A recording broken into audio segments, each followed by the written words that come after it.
So thank you guys all for coming out today on a Saturday.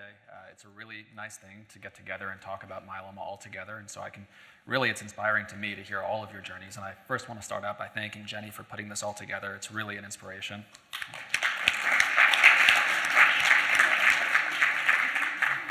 So I'm Ben Diamond. I work at the University of Miami. I was hired by Dr. Langren. And I'm kind of a translational guy, so I see patients in clinic, and then I also work to further our research efforts and to work on genomics. And I have a tough act to follow. I have to follow lunch, first of all, so I'm sure you're all tired. And I'm also going to try and talk a little bit about some data. And I'm going to try and do it in a way that we can make it a little bit more relatable, make it a little bit less scary, and so we can try to understand exactly what we need to do to move this disease forward and what we're currently doing, what progress has been made. So, precision medicine. Here are my disclosures. I was actually joking. My friend out there, Austin Zolo, was there and saw me in the hallway, and he said, "So you're going to talk about precision medicine? That's basically anything you want." So I said, "Yeah." So we can do whatever we want. So precision medicine is basically the understanding and the idea that everybody's disease is different, and so we shouldn't use a one-size-fits-all approach for every single patient, which is kind of currently what we do now. Sure, we make some modifications here and there, but most of the time, everyone's getting treated with the same things. And so we want to change that because everybody's genes, their environments, their experiences, their level of fitness, they're all different. And all of that interacts together to make everyone's disease unique. And so in myeloma, currently the approaches are looking at disease biology, what makes the disease tick. Dr. Fonseca and many others have said that this is not multiple myeloma, this is the multiple myelomas. All right? There are many different diseases within this diagnosis, and so we need to understand the biology of each of those diseases so that we can adequately treat it.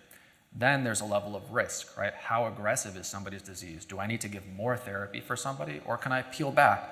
How long do I need to give therapy? Again, these are all questions that I think we need to answer, and multiple people in the field are working on all together. So, being that we work on genomics, I kind of will leverage that, and I say we're going to talk a lot about genomics today. And I want to show you an example of where we were in the past and kind of currently are and what we're moving toward. So let's see. Can you guys see that laser pointer? Okay. Is that okay? All right. So this is FISH. All right. This is what we currently deal with in the clinic. It's been in use for decades, and it's relatively imprecise. The way it works is that you basically have to have dividing cells in the bone marrow. They need to be active, and then you can shoot a probe that binds to a specific region of interest, and then it glows under the microscope. So as you can imagine, if the target is slightly weird, or if the cells aren't dividing, or depending on who's looking under the microscope, the test can vary. And there are tremendous problems with it. We rely heavily on it. We like it. It helps us a lot, but it really can be better. And so this is an 1114 translocation. This is what happens when the IGH locus, this is a region on chromosome 14, can break apart and link itself with a region on a different chromosome, on chromosome 11. And this is what we call a driver event. This pushes the disease forward. It causes it to divide. And so we want to detect it. So FISH can do that, but we can also do it better. So we can look at whole genome sequencing. Now, the idea behind whole genome sequencing is that you can look at every single base pair of the DNA of multiple myeloma down to the last pair. So this is a wealth of data. I mean, there are basically megabases, millions upon millions of base pairs in every single myeloma. And so one of the challenges is, how do we look at it? And this is so much data, so many A's and C's and G's and T's. How do we look at it? Multiple different ways. And in this sense, what we're looking at here is one of our patients who had whole genome sequencing done. You have chromosome 11 at the top, chromosome 14 at the bottom, and the wealth of data that we get here is that we can see for an 1114 case, the same as the one on the left, not only can I tell that the patient has it, but I can tell exactly where the DNA has broken. I know exactly what number in that base pair sequence is broken. I know exactly where it went. And then on top of that, I see that there's also another event that we didn't pick up on the FISH. There's a translocation with chromosome 7. And we don't yet know what that means, but we're getting much more data. And this is only 2 chromosomes, right? So what we did with an expensive FISH study can now be done with whole genome sequencing. We can look at every chromosome. We can detect these abnormalities and much more. And we're going to talk about the much more. So in precision medicine, again, we're talking about how we want to use drugs that make sense for each person's unique disease. And the reason I brought up 1114 is because currently it's one of the best examples for precision medicine in myeloma. I want to make the point that this is currently not an FDA-approved drug in this space, but many people are using it. there's a drug called venetoclax, which is a targeted BCL2 inhibitor that's been shown to work in general for people with 11-14 myeloma. Now here's the Bellini trial, and I know I'm showing you a curve here, but let's look at how we look at these curves.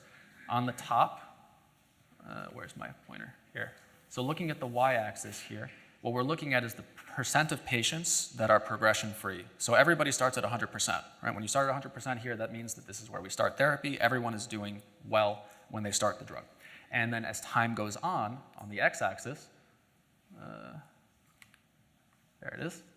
So on the x-axis, as time goes on, people will start to progress and the curves will get lower and lower. And so the mark of a good therapy is that people on the therapy arm are going to be at the higher curve point than people on the lower. All right, so that's how we look at a progression-free survival curve or an overall survival curve. This is Kaplan-Meier curves. And so what we see here is this is a trial where people were given Velcade and dexamethasone plus venetoclax or placebo. And what we saw in this trial, and again, this was for all comers, not just people with 11-14 myeloma, but all comers. What we saw was that generally speaking, people that got venetoclax did better on the progression-free survival front.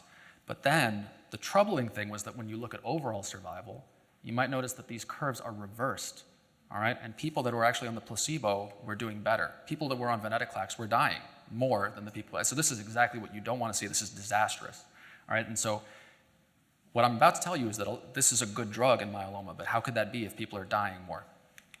So when they looked on this trial at patients with the 11-14 translocation, you see the difference, okay? These are the people that need to get the drug. On the top, you're looking at people with the translocation, and clearly getting the drug helps. Those people have a longer progression-free survival. And then when they looked at it a different way, looking at something called BCL2 staining, which is actually the target of the drug, they see pretty much the same thing, right? And so this is a way that precision medicine can help us figure out exactly what drug needs to be used for what disease. And this is only the beginning, all right? So because of the troubles this trial originally had, the drug's not currently approved, and I really have to make it a point of saying that. Again, it's not an FDA-approved regimen, but you can see that there need to be certain strategies that are going to be different for each patient. Okay, so I guess in the current state of precision medicine, right? So in general, people are doing quite well with multiple myeloma. For example, recently published the Percy study that was looking at DARA with VRD, so 4 drugs, followed by a transplant. At 4 years, 85% of people were progression-free. I mean, that's historic. It's really great. But the problem is that there are 15% to 25% of people that are still progressing within that first 4 years. You know, these are the people that have high-risk disease, and people have been trying to use different features to try and understand how we can figure out who has this high-risk disease from the start, because clearly, even this aggressive, awesome combination therapy that we have is not working. So historically, they've used FISH. Here are a few of the markers that define high-risk disease. And you can see that they're kind of the usual bad actors that we see oftentimes. These are some of the driver genes that we see on FISH testing, okay? People that have multiple numbers of these bad risk features are said to have ultra high risk. All right, so if you have combinations of these things, then it goes to without saying that people are going to do even worse. So an example of using precision medicine in this patient population is something that the folks over in the UK did. This was a trial called the Optimum study. I really like this study. There are a couple caveats, but given the information that we have these days, it was a really nice idea. So they took people that had very ultra high risk disease, all right, people with these features, and they said, okay, we know that the standard therapy doesn't work that great, so how can we make it better?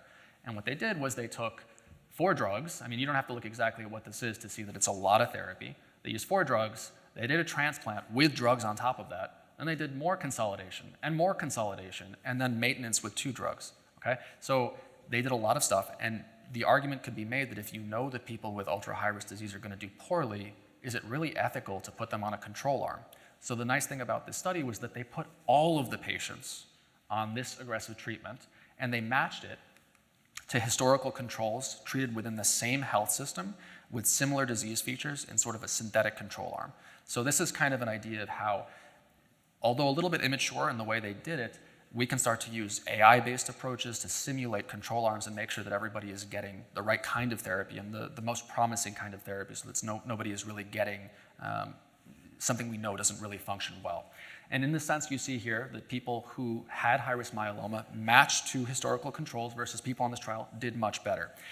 The trouble, of course, is that you can make the argument that if we know the drugs weren't really going to work that well in the first place, Why should we just give more of the same drugs, okay?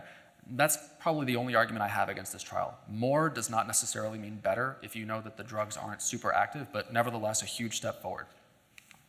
So those are kind of the current approaches. All of this is based on FISH, and in the last 20 minutes I'm going to talk to you about how we can use whole genome sequencing to better understand and currently, some of the precision medicine approaches that we're applying at Sylvester and trying to move forward. So with FISH, the issues, I think we mentioned all of these things, are that there are technical issues, the people using the test, there are operator issues. The test is actually expensive, go figure, right? And the resolution of the information that you get is pretty low. But there are a lot of different other elements of the disease that we need to evaluate to make sure that we are capturing everything, right? So we want to look at the tumor itself, we want to look at the myeloma, what makes it tick, that's genomics. We want to look at the microenvironment. In other words, the tumor doesn't operate in a vacuum. There has to be a number of immune cells that support its growth, right? They have to let the myeloma progress and support it. And so we need to understand what features of the microenvironment are going to govern that. Then we need to look at MRD. You've heard from Ola, you've heard from a lot of people that it's extremely important, and we can start to use things like circulating tumor DNA and other approaches to try and understand it rather than doing invasive tests. And then in terms of toxicity, a lot of the new therapies are extremely promising, but they have their toxicities, and we need to be able to predict who those people are so that we can best intervene and make sure we choose the right therapies appropriately. So why genomics? Ola had sort of mentioned this a little bit earlier, so I will kind of rehash some of these features that you don't get on FISH that you can get with genomics. So there's a concept that in all cells, over time, you will accrue mutations. No cell is immune from this. This is always going to happen. But the kind of mutations that are being accrued, they really matter, okay? One kind of this mutation that cells can accrue over time is from an enzyme called ApoBec, and you will hear about this moving forward. But the idea is that this seems to be associated with high-risk disease, with more aggressive disease, with immunosuppressive or low immune system states, and it's often seen in metastasis. So when solid tumors spread, you see a lot of ApoBec signature. We've seen that this is actually quite common in multiple myeloma. In our myeloma genomic lab, Francesco Mora has pioneered work on this, and you'll hear a little bit of the work moving forward on this as well, that basically all patients with myeloma have ApoBec. It's very, very common. But we can highlight that there's actually a group of about 11% of people that have hyper-ApoBec, this red curve over here. These are the people that have even more of this. And it's important because these people that have high ApoBec or hyper-ApoBec are actually performing the poorest in data from, this is almost 1,500 patients. Okay, so this matters. Okay, we need to identify people with hyper-ApoBec because they need something different. Okay, if we can identify from the start, it's going to separate us from FISH, which does not pick this up. Why else? So Ola also mentioned this concept of chromothripsis. I showed you an example of a whole genome before. This is chromosome 16. And what you can see here is it's nice and straight. What you're supposed to have is 2 copies of each chromosome, and you do here. They're nice and straight, and here's the little break in the center, the centromere. And then you have this example of a chromothripsis. And what this is basically when the genome shatters. Okay, so chromosome 16 has shattered here, and it's tried to put itself back together in a completely haphazard way. And when I say haphazard, I mean haphazard. There are multiple different translocations. In other words, the DNA here on chromosome 16 is now connected to chromosomes 11, to 12, to 1 in this giant jumble of mess. And the problem with this is that in the process, multiple different genes can actually become dysregulated, and you basically have multiple different driver mutations accrued all at a single point in time. It's a horrible thing. And it's much more powerful than looking at, say, a single mutation, right? There's multiple things happening in this one event. FISH cannot pick this up. Targeted mutations cannot pick this up. And it matters because it's seen in about 20% of people with multiple myeloma, and it's been associated with poor outcomes. It's a sign of genomic instability. In other words, this is an aggressive malignancy that mutates frequently, and it has the potential to evade lots of treatments through the lens of having this ability to mutate and become unstable. So another thing that we have to identify, because these people are going to need different approaches. So in this context, I want to just bring you through a little example of some work that we've done looking at high-risk smoldering multiple myeloma. And I think this is a good place to look at it because this is an area of active debate, right? This is technically not a disease. All myeloma goes through MGUS and smoldering myeloma before it becomes multiple myeloma. The idea then is that because this is a disease, this is actually a condition that's asymptomatic, that happens when you have the earliest signs of a clonal plasma cell. Lots of people have this. It's very common. And we really need to understand who is going to be the people that progress to having the actual multiple myeloma. People have tried to figure this out in the past. There's a high rate of progression. People have tried to figure this out in the past by developing risk models, which are up here on the right. Multiple different risk models looking at lots of different features to try and figure out who of these patients with smoldering disease is going to progress. The idea, though, is that all of them are based on basically M protein and free light chains, et cetera. They're based on these kind of indirect measures. And so by virtue of that, you're never actually getting a direct measure of disease biology. You're kind of guessing. And so by our best guesses, when people are treated with single-agent Revlimid, you can see that in historical controls, people do better in terms of delaying the time until the disease progresses and also delaying the time until there's any end organ damage. But that's kind of not good enough, right? Because we know that when we include people on all of these different models, we are capturing a lot of people that may have more indolent states. You're capturing people that probably already have the potential to have multiple myeloma. It's a very heterogeneous population. So we need to be a little bit more accurate than this. We don't know if the benefits that we're seeing are because the disease at this current point in time is actually less aggressive, it's less evolved, because the people are actually more fit, they don't have any organ damage, or because, again, as we mentioned, this criteria is just a little bit too broad and it's capturing lots of different people. So looking at a trial that Drs. Kazanjian and Dr. Langren ran over at the NCI, and also looking at work that was done by Irene Gobriel, we actually took genetic information from all the patients that were on these interventional trials. One was using KRD, the other one was using elotuzumab with Revlimid and dexamethasone in high-risk smoldering multiple myeloma, defined by those clinical criteria. We took all of their genetic information, compiled it together, compared it to the COMPASS data set from the MMRF, and tried to figure out what are the genomic features, okay, so going a step beyond those clinical risk scores that are defining how these people do on these interventional studies. Now, I told you I was going to show you data, and I don't want you to get sort of intimidated by this because overall this is actually very simple, and I'll show you exactly why, okay? So what we're looking here on the x-axis over here, sorry, on the y-axis over here, is a different genetic feature. I told you already about APOBEC. I told you a little bit about chromothripsis. They're over here, okay? And multiple other features that we've associated with having high-risk disease are over here. And every single patient here in these columns is one single patient. And if you have a red check, that means you have the feature, okay? And so what I want you to realize is that all the people over here, they have a lot of these high-risk features, right? They have a lot of these red check marks, okay? So this is genomic complexity. We see a lot of these high-risk features all clustered together. And here, on the right side over here, you see people that have none of these features, okay? This is genomic simplicity. Now, when we cluster all these patients together, we took away their diagnosis. This is smoldering multiple myeloma mixed with multiple myeloma. And of course, what are we seeing? We see over here, the majority of patients that were on these trials, on the high-risk smoldering multiple myeloma trials, they all have all this simplicity, and they all do really well, okay? And so this is part of the reason that we really need to look at this, because even though they were considered to be high risk by their clinical risk scores, looking at the genomic lens, they are all genomically simple. And maybe this is why they're doing so well. On the other hand, though, within these trials, there were 5 patients that did not do well. Okay, these people progressed despite really nice therapy.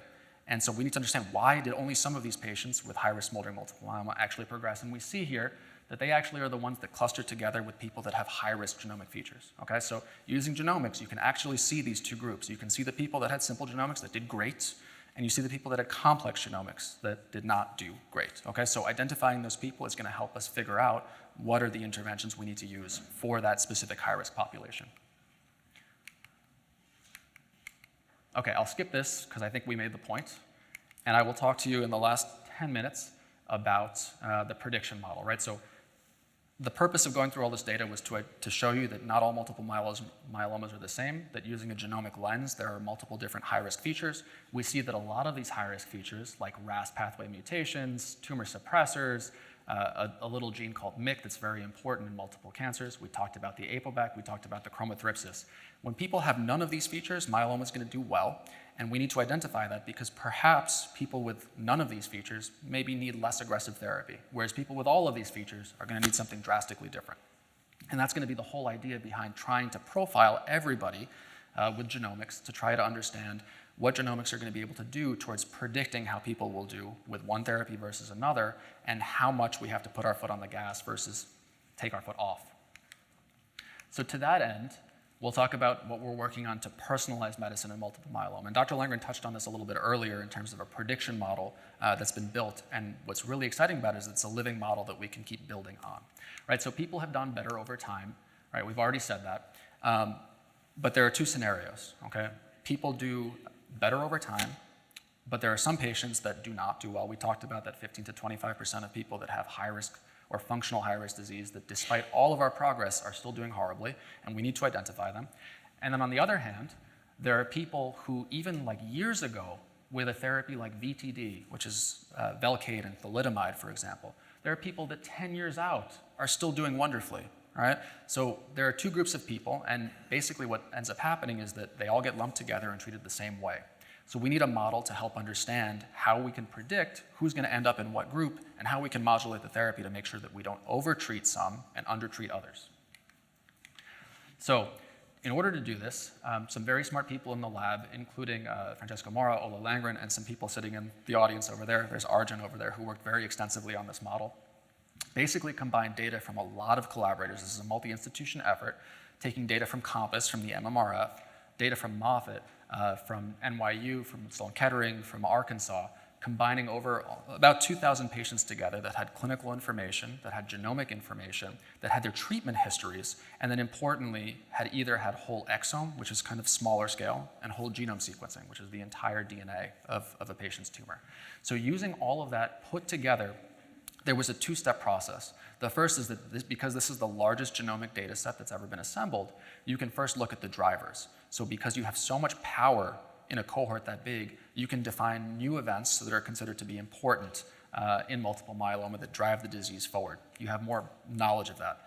Then because you have all of this increased resolution for treatment history, you can actually plug this into a machine learning model to predict how those therapies are going to do on an individual basis. And the net result that everyone is trying to achieve, and that we have made steps towards achieving, is to try to be able to take one person with one specific set of features, plug them into the model, and determine how they're going to do based on their disease features and also what treatments they may want to get. Right? So this can really help us personalize the therapy for each individual patient. It's basically, yeah, and Francesco will usually say that it's basically like ChatGPT for multiple myeloma. So I'm not going to take you through basically this complicated heat map over here, but bear in mind that there's multiple complexities to trying to do an analysis like this, and a lot of analyses in the past have failed because they've not really taken these things into account. The idea is that you can't just take all the patients and put them together into one bucket, and the reason is that multiple therapies in myeloma are time dependent. So for example, if you try to factor in a stem cell transplant, people actually are going to progress before they even make it to the transplant. So you can't compare people that have been transplanted to people that have not, because you're already disregarding a bunch of people that were too sick to even make it there. And again, I will make the point that this is data from a little bit earlier in time where a lot of people were getting transplanted. So it's mostly a transplanted population. But you have to, in other words, take into account a lot of these time-dependent features, because if you ignore them, your analysis will fail and you won't be able to pick up on that heterogeneity. And when you take all of these features into account and build a model based on them, what you can see here is that this little box over here, this is the interval of confidence for how good the prediction model that we've called IRMA is compared to the other staging systems. All right, so this is the C index, which is a measure of accuracy here, is much higher for both overall survival and event-free survival, which is very similar to progression-free survival. So the model is working quite nicely. Now, what the model does is it spits out a state. So instead of looking at a progression-free survival curve, the idea is that you can be in a different state depending on where you are in your journey, right? So if you want to predict how well you're going to do following your therapy, you're not just alive or dead, okay, after your therapy. There's the possibility that you've either progressed or not progressed. There's the possibility that you made it to maintenance. There's the possibility that you made it past maintenance but then didn't make it a step further. So this model accounts for all of those different states, and basically what it does is, based on your treatment history, it will spit out an estimate of where you're going to be, what state you're going to be in, depending on a current treatment. So this is a great example. This is a person that was young. They're less than 65. They had an ISS, so this is an earlier staging system that we don't really use a ton of very much anymore, but they had a high stage disease. They had APOBEC, which we mentioned earlier. They had MAF translocation, which we consider to be very high risk, and they also had a 1p deletion. All right, so this is a patient that was treated with Cybor-D, which is Cytoxan, Velcade, dexamethasone, and maintenance. We don't really use it that much anymore, but basically, because we're able to have all of this resolution and plug in this treatment, we can basically see exactly what the chances are that they are going to be alive after X number of years. Now, the model is great because we can keep adding more information to it as we add more patients, as we add different treatments. These numbers will be able to change. We'll be able to control for things like daratumumab, which is not in the model, or CAR T cells or bispecific antibodies. The more we feed it, the more it grows, and that's because it's based on machine learning. So it will be able to tell us that based on a certain set of genetics, based on a certain set of clinical features, and based on a treatment, what the chances are that a patient is going to be in remission after X number of years. So I show you one example of this to kind of close us out over here. And again, another heat map that I don't want you to be intimidated by because at the core, it's very simple. What I want you to focus on is this area over here, right? It's the same case where what we're looking at is that every line, every row here is one different high-risk feature, okay? They're all listed here. You can't read them, but it's okay. They're the same things, the chromothripsis, the APOBEC, et cetera. They're all the high-risk features.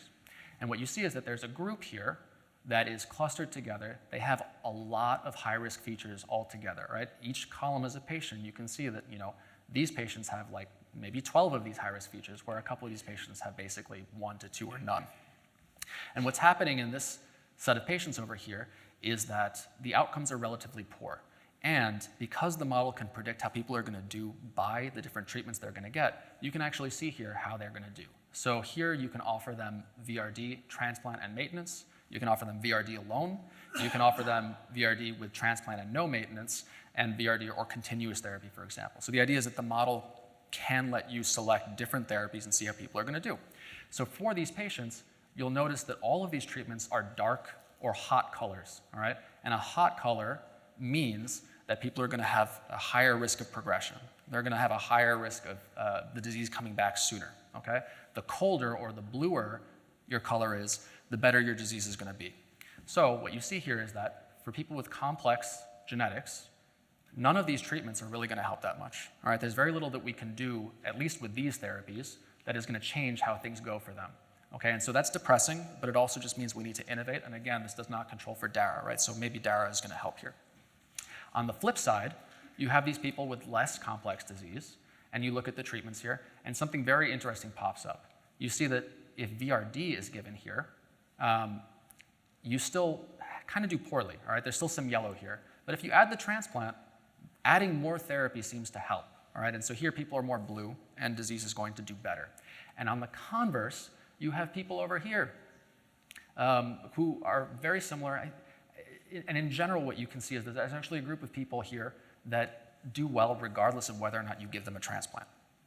And so that's kind of the whole point of this, is that if we can predict how treatment is going to go, how complex genomic features kind of tie into this, we can actually tell who needs more therapy, who needs less, who needs a transplant, who doesn't need a transplant, and how we can kind of further modulate it in the future. And if we see that a lot of people are going to do poorly no matter what we give them with our current therapies are, these are going to be the people that we really need to innovate for. And we have all of these T-cell redirecting therapies, the CAR T cells, the bispecific antibodies that are coming. This is the perfect opportunity to see what we can do differently for these people with very high-risk features, okay? So this model is still a work in progress, as you can see, because it needs to have more treatments added to it, but it's currently available. It's online. Arjun was able to get it online, and you can play with it, right? So you can go to the website. You can plug in different disease features.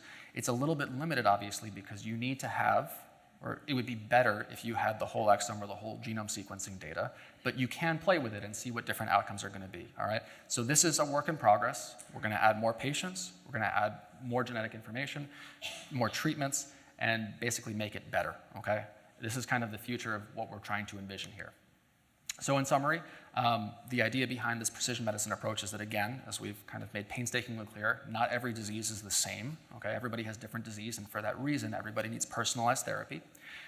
Genomics can be the answer to tailoring our treatment plans for the individual person. And the good news is that it's getting easier to do. Our genomics are getting much cheaper, and currently lots of groups are working on how we can integrate it into the clinical setting. So I think very soon in our lifetimes, we're going to see this make its way into the clinic. As for computational models, so we talked a lot about this, and Jenny talked a lot about this too with HealthTree. you have a huge wealth of information that's coming from 65,000 individuals with multiple myeloma. We need to figure out how we can integrate all of their information into these models. Again, the challenge is that our model needs genomics, which is not currently available, but nevertheless, we can figure out a way to integrate all of this information together, okay? The time for crowdsourcing information is here, and we're gonna be building towards achieving that.